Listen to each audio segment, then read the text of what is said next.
dumating na yung in-order ng aking brother-in-law. Si Daddy at si Deepak wala dito. Kami lang ni Johan. So si Johan syempre excited. Siya kanina pa niya to inaantay. At ayan, may Hawaiian kami. Thank you, Prakash Day. Sa mabait kong brother-in-law, pepperoni. Ito ay gift niya kay Johan. Ito na yung aming dinner.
Guys, double celebration kami talaga kasi si Daddy, yung pensyon niya, tinaasan siya guys ng 17,000.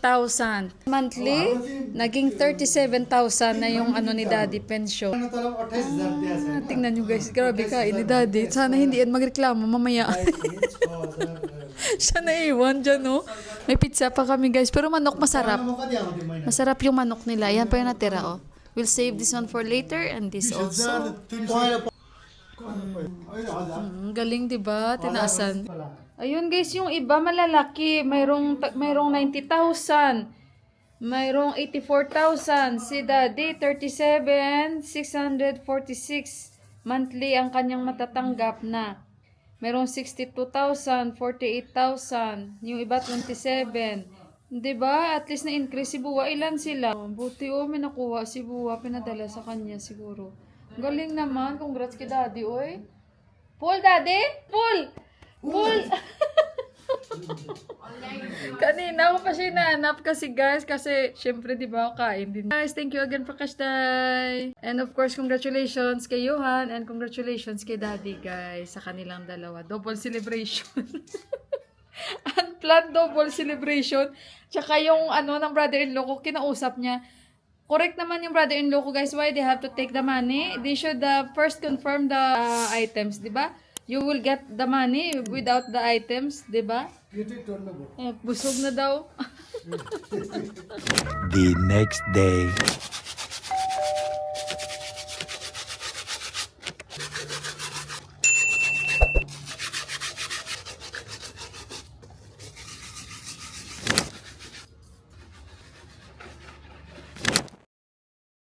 Kaya ito, no?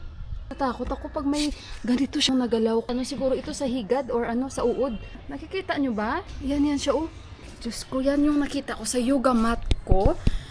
Ay, kiniskis ko siya ng kamay ko. Nakakatakot. So ako guys, lakad. Bili tayo ng gulay doon sa binilhan ko ng Saba. Lakad-lakad tayo dito. Kasi doon sa area namin, ayaw nila magbenta ng half. Noon nagbibenta sila, ngayon ayaw nila, gusto nila buo bilhin. Dito ako nakabili ng Saba guys. So, kahapon marami siyang pumpkin dito. Try lang natin kung makabili tayo dito. Dito ako nakabili ng Saba. Ito yung masaging, wala siyang Saba. Didi! Good morning! Ayan, yung mga mangga si Didi, oh.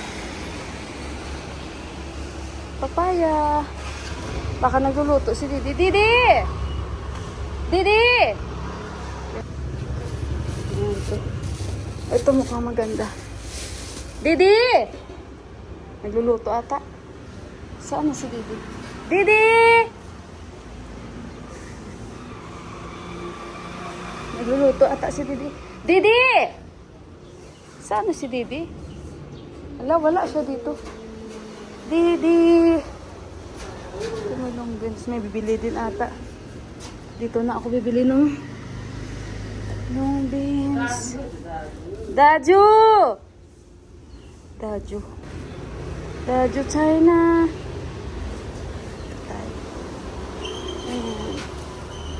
Saan na kaya si Didi dito? Uy, walang man nagbabantay. Didi! Daju! Ayan si Daju. Yan si Daju. Yun.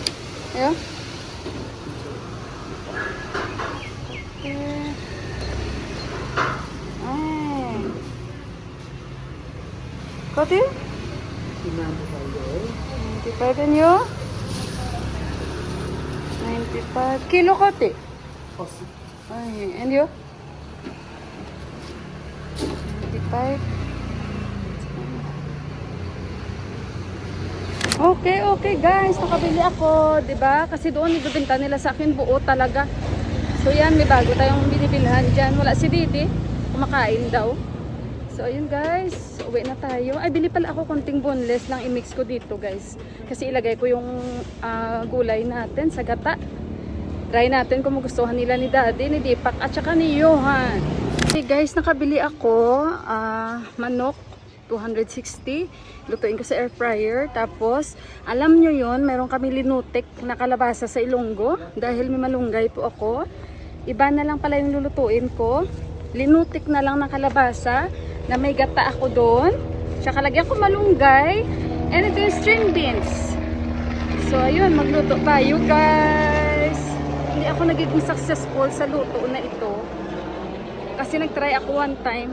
Pero I hope this time mag-success tayo. So, ayun guys. Parang na-excite tuloy ako. Mag-roast na lang ako guys. Tapos ito, lutuin ko. Kasi may gulay naman doon. Si Buwa yung munta kahapon. Yung daw ng kalabasa. Tsaka si Deepak may isda. Ayun.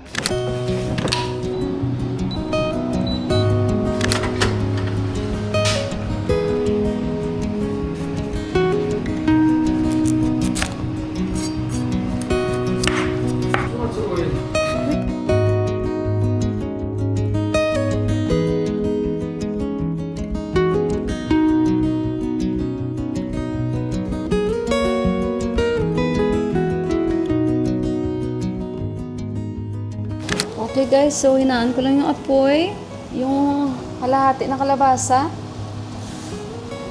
Ayan, ilagay na natin.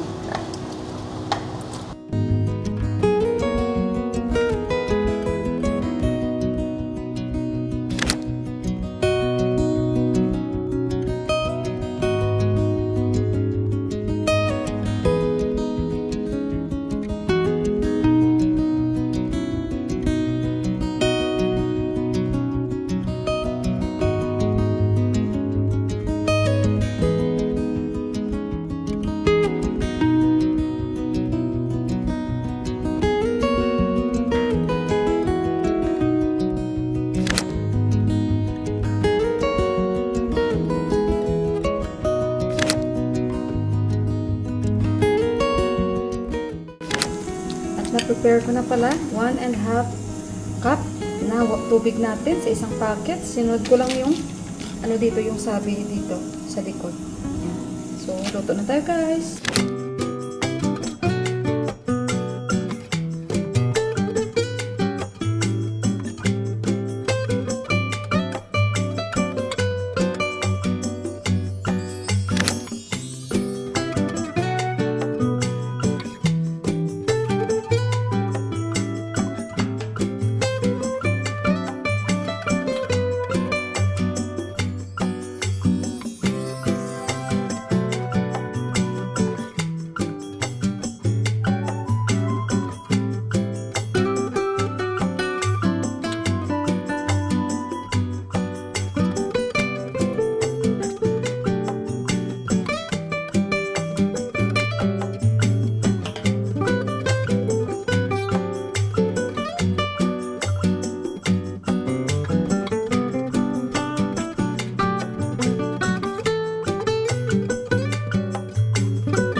Ayan guys, luto na rin yung manok natin.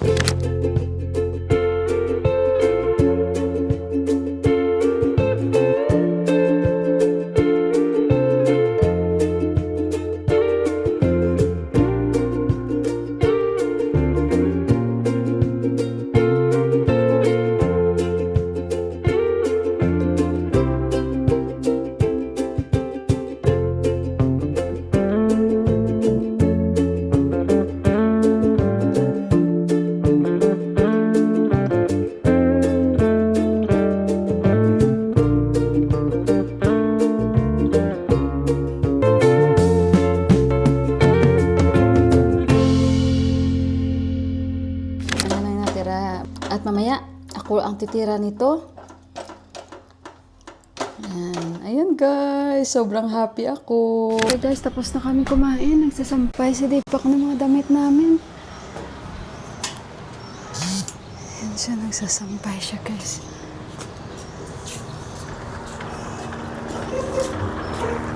Papa!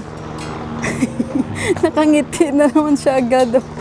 Wala pa nga yan, parang naglumi na naman dito oh.